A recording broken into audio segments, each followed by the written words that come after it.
Sudah kan ini? Diajaknya anaknya, menantunya, lakinya untuk almarhum Ustadz Somad Al-Fatihah. Ustadz ini nakut-nakuti kami aja. Saya tak nakut-nakuti. Yang saya ceritakan ini fakta. Yang saya ceritakan ini data.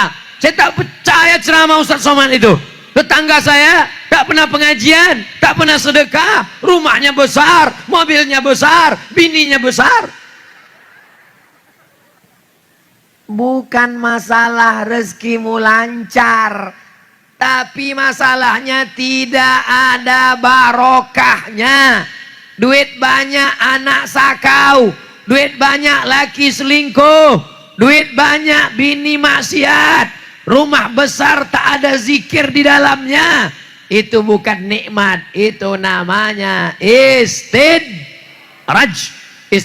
azab yang tertunda. Malam ini sehat kita pakai untuk pengajian. Malam ini yang punya motor dipakai untuk tablik akbar. Malam ini yang punya duit dipakai untuk pembebasan tanah. Itu adalah nikmat. Tapi ada orang duit hanya sekedar lewat di kantong, duit hanya sekedar mampir di rekening. Itu namanya duit hantu dimakan begu ganjang. Tak ada manfaatnya sama dia sama sekali. Begitu di akhirat, duit tak bisa menolong, anak tidak soleh, pasangan hidup tak mendoakan, masyarakat tak mengingat, wakaf, zakat, sedekah tak pernah diberikan.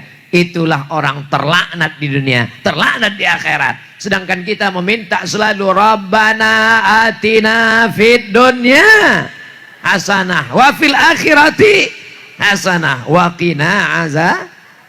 Kalau Allah sudah menentukan takdir kita sehingga kita hanya tinggal menjalani saja, lantas di mana fungsinya doa? Betul juga pertanyaan. Memang cerdas orang Medan nih.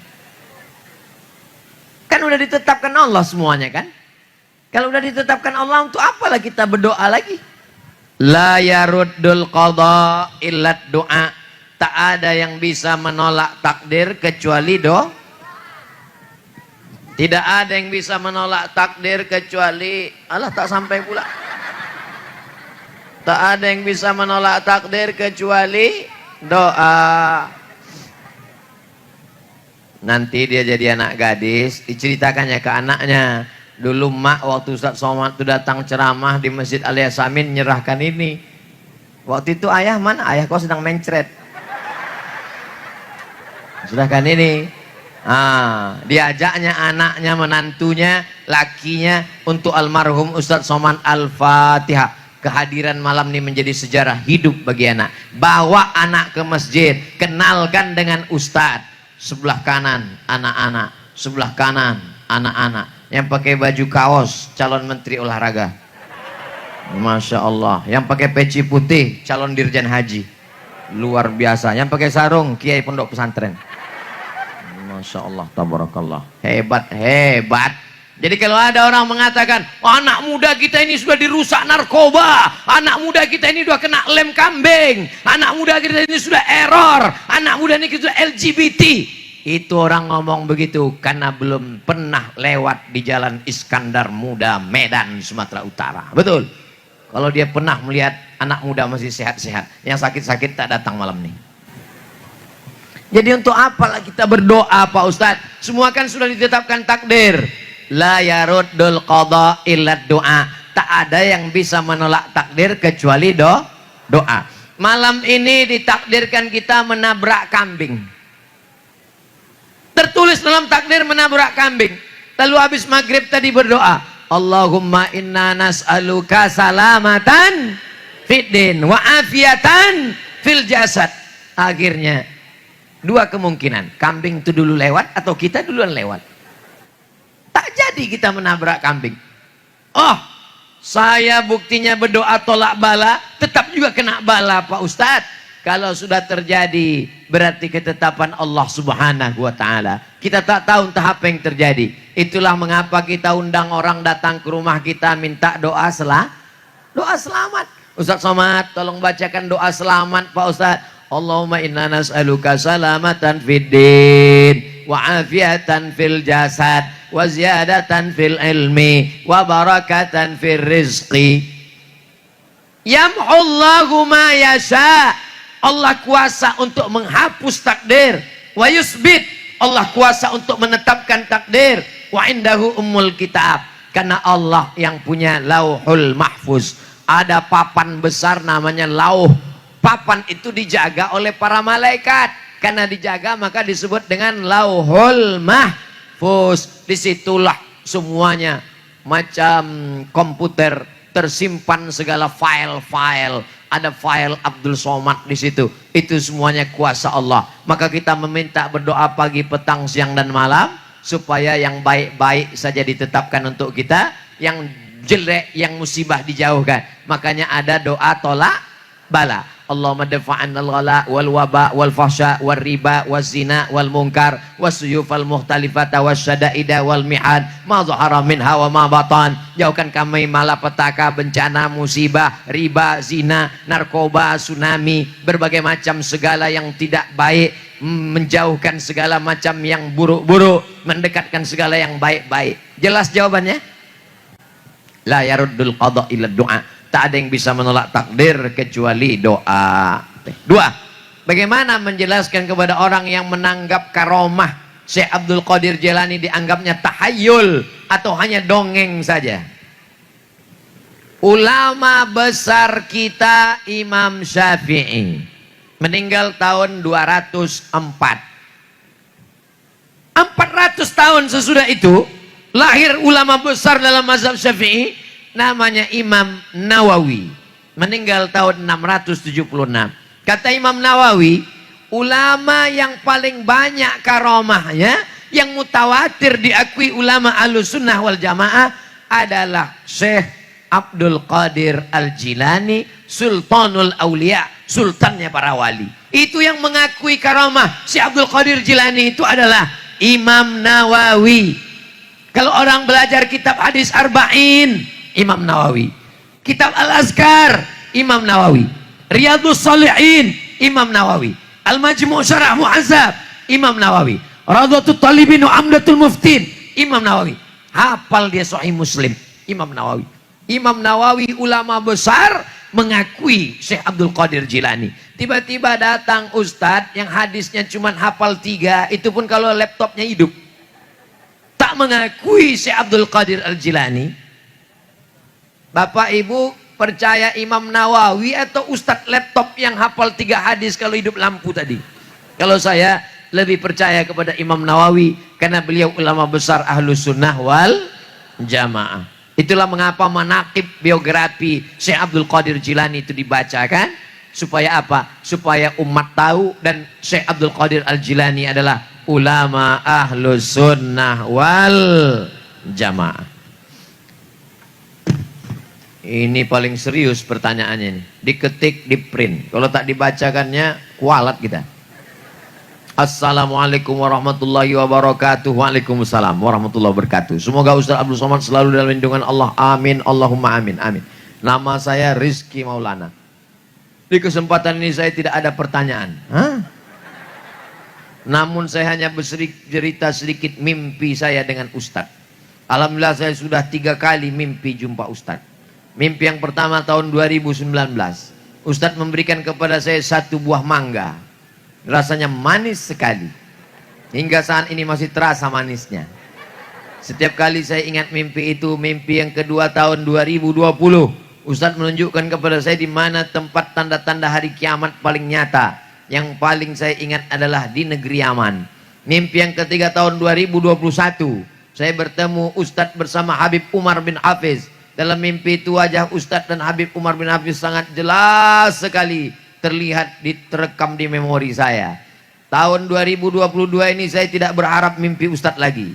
Tapi saya sangat berharap bisa bertemu Ustadz, memeluk, mencium tangan Ustadz dan berfoto. Itulah intinya. Saya sangat memohon kepada Ustadz, mohon kabulkan permintaan saya ini. Dan semoga Allah mengizinkan. Amin. Terima kasih. Wassalamualaikum warahmatullahi wabarakatuh. Pergi dekat di Ustaz Iqbal. Mana Ustaz Iqbal? Dekat Ustaz Iqbal. Nanti kalau di sini nanti ramai orang. Ini udah dikerangkeng pakai besi ini. Assalamualaikum warahmatullahi wabarakatuh. Waalaikumsalam. Ustaz, apakah kita puasa 10 Muharram boleh 1 hari itu saja? Khaliful Yahud. Bedakan diri kamu dengan orang Yahudi. Orang Yahudi di Madinah puasanya tanggal 10 aja. Nabi bertanya, kalian puasa kenapa? Kata orang Yahudi, hadza yaumun salihun. Ini hari yang bagus. Najallahu fihi Musa. Tanggal 10 ini Allah menyelamatkan Nabi Musa melewat Laut Merah, tenggelam Fir'aun. Kami bersyukur kepada Allah karena sudah menyelamatkan Nabi Musa. Apa kata Nabi Muhammad? Ana ahaqqu bi Musa minkum. Aku lebih berhak terhadap Musa daripada kamu. Maka Nabi memerintahkan sahabat, sumu, berpuasalah kamu, tapi bedakan dengan orang Yahudi. Yang paling bagus 3 hari. 9, 10, 11. Kalau tak sanggup, 9, 10 saja. Mudah-mudahan kita bisa puasa 9, 10 insyaAllah. Amin ya Rabbal. Andai ada orang berpuasa 10 saja, tapi niatnya tak ada menyerupai Yahudi, tetap boleh. Tapi yang afdalnya adalah 9, 10. Ingat nanti tanggal 9, tanggal 10 berpuasa Asyura.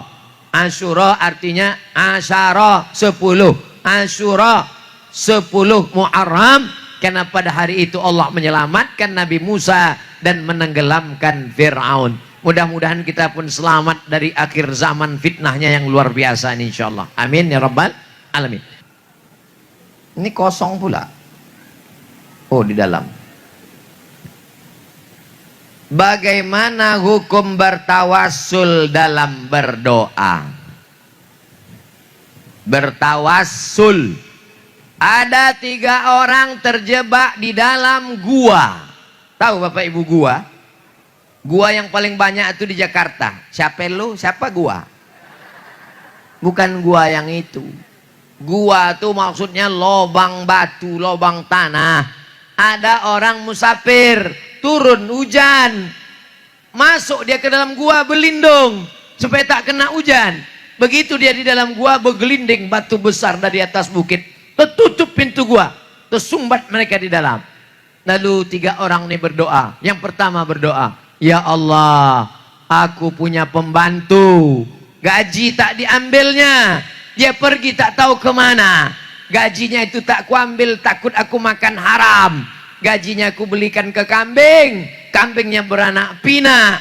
Setelah itu dia datang lagi. Kupanggil pembantuku itu, hey pembantu, come here just a minute. Sini sebentar, ada yang mau kuceritakan ke kau.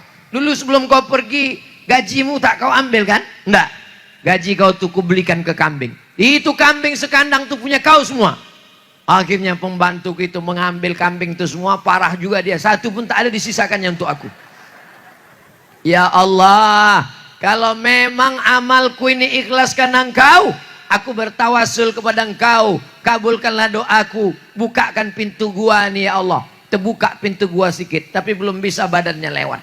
Karena pertumbuhan itu ke atas, bukan ke samping. Itu yang dimaksud dengan tawassul. Bertawassul dengan amal soleh, bukan somat. Ya ayyuhalladzina amanu taqullah. Hai orang beriman, bertakwalah kepada Allah. Wabtaghu ilaihil wasilah. Bertawassullah kepada Allah dengan amal soleh.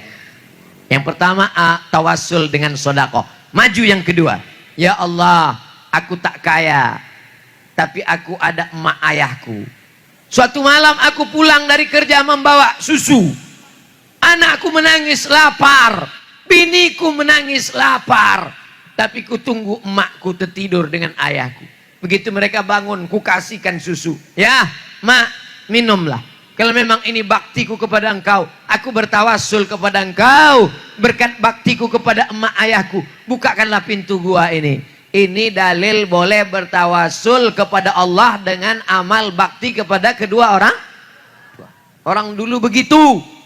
Ditunggunya emak ayahnya bangun, baru dikasih ke anak bininya. Orang sekarang enggak. Sisa-sisa anak bininya baru dikasihnya ke emak.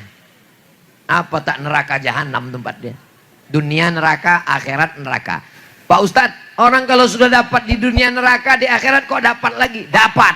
Di dunia itu apa? DP-nya. Yang ketiga, Aku tidak kaya macam yang pertama. Aku juga tak punya amak dan ayah karena sudah meninggal. Tapi aku ganteng. Ganteng Pak Ustadz, di Medan ganteng. Kabel. Pupu perempuan. Aku jatuh cinta sama dia. Dia pun suka sama aku. Mohon maaf beribu maaf. Hampir kami berzina. Dan ketika akan terjadi, aku takut kepada engkau. Tak jadi ya Allah. Kalau memang takutku kepada engkau hingga tak jadi berbuat dosa ini, bisa aku jadikan wasilah. Aku bertawasul kepada engkau. Bukakan pintu gua ini ya Allah. Terbuka. Itulah dalil tawasul ada dalam Sahih Bukhari. 3 orang. Pertama bertawasul dengan sedekah. Kedua bertawasul dengan bakti kepada kedua orang tua. Yang ketiga bertawasul dengan rasa takut kepada Allah. Jadi kalau ada bapak ibu besok bertawasul berdoa kepada Allah. Ya Allah, berkat sedekahku pengajian tadi malam 2.500 tuh ya Allah. Jangan cukupkan kuat-kuat, takutnya direkam kawan dari belakang. Itu tawasul. Setelah saya sebutkan hadis ini saya tanya, bolehkah bertawasul kepada Allah? Bolehlah. Kalau tak boleh tak akan disebutkan dalam hadis. Bagaimana kalau bertawasul dengan orang? Ya Allah, aku memohon kepada engkau berkat Nabi Muhammad, kabulkanlah doaku. Boleh apa tak boleh? Hebatnya orang Medan. Belum kita jawab, dia udah tahu jawabannya. Rabbana zolamna anfusana wa illam taghfir lana wa tarhamna lanakunanna minal khasirin. Itu doa paling tua, doanya Nabi Adam. Ampunkan dosaku dan istriku ya Allah. Setelah itu apa kata Nabi Adam? Allahumma inni atawassalu ilaika bihaqqi Muhammad. Berkat Nabi Muhammad, ampunkan dosaku ya Allah. Nabi Adam menyebut Nabi Muhammad dalam tawassulnya. Apa itu? Masya Allah, dekat kita dari Kuala Namu ternyata. Ya Allah, berkat Nabi Muhammad, ampunkan dosaku ya Allah. Allah bertanya kepada Nabi Adam. Allah bertanya bukan karena Allah tak tahu. Allah maha tahu. Allah mau kasih tahu pada siapa yang tak tahu. Nama siapa yang kau sebut tadi? Muhammad sallallahu alaihi wasallam. Dari mana kau tahu dia? Lama khalaqtani, ketika kau ciptakan aku dari tanah. Nafakhta fi ruhi, kau tiupkan ruh. Rafa'tu ra'si, ku angkat kepalaku. Ku tengok di tiang aras ada tulisan Muhammad sallallahu alaihi wasallam. Itu menunjukkan kedudukan dia mulia. Aku meminta kepada engkau berkat kemuliaan Nabi Muhammad, kabulkanlah doaku ya Allah. Itu dalil boleh bertawasul kepada Allah menyebut nama Nabi Muhammad. Sama macam orang Medan menelpon saya. Assalamualaikum Ustaz. Waalaikumsalam. Bisa Ustaz ceramah ke Medan? Tak bisa, jadwal saya penuh. Ini dari Masjid Alia Samin tempat Ustaz ceramah dulu. Oh ya, insya Allah bisa. Itu namanya bertawasul dengan Masjid Alia Samin. Tawasul artinya menyebut amal soleh, menyebut orang soleh, supaya doa itu dikabulkan Allah subhanahu wa ta'ala. Itu juga kalau ada orang bertawasul menyebut berkat Syekh Abdul Qadir Al-Jilani, berkat Syekh Bahauddin Naqsabandi, berkat Syekh Abdul Hasan As-Shazili, berkat Syekh Abdul Wahab Rokan, berkat Tuan Syekh Fulan bin Fulan. Selama orang itu baik, kata Syekh Yusuf dalam kitab Al-Mawsu'ah Al-Yusufiyah fi Adillatis Sufiyah, maka sesungguhnya itu masuk dalam kategori tawasul dengan orang soleh, ulama, warasatul anbiya, pewaris para nabi. Yang tak boleh itu, aku bertawasul kepada engkau berkat hantu penunggu pokok beringin ya Allah, berkat Nyi Blorong, Sundel Bolong, Suster Ngesot dan Dracula. Itu tak boleh. Karena tak ada hubungan dengan iman dan amal soleh.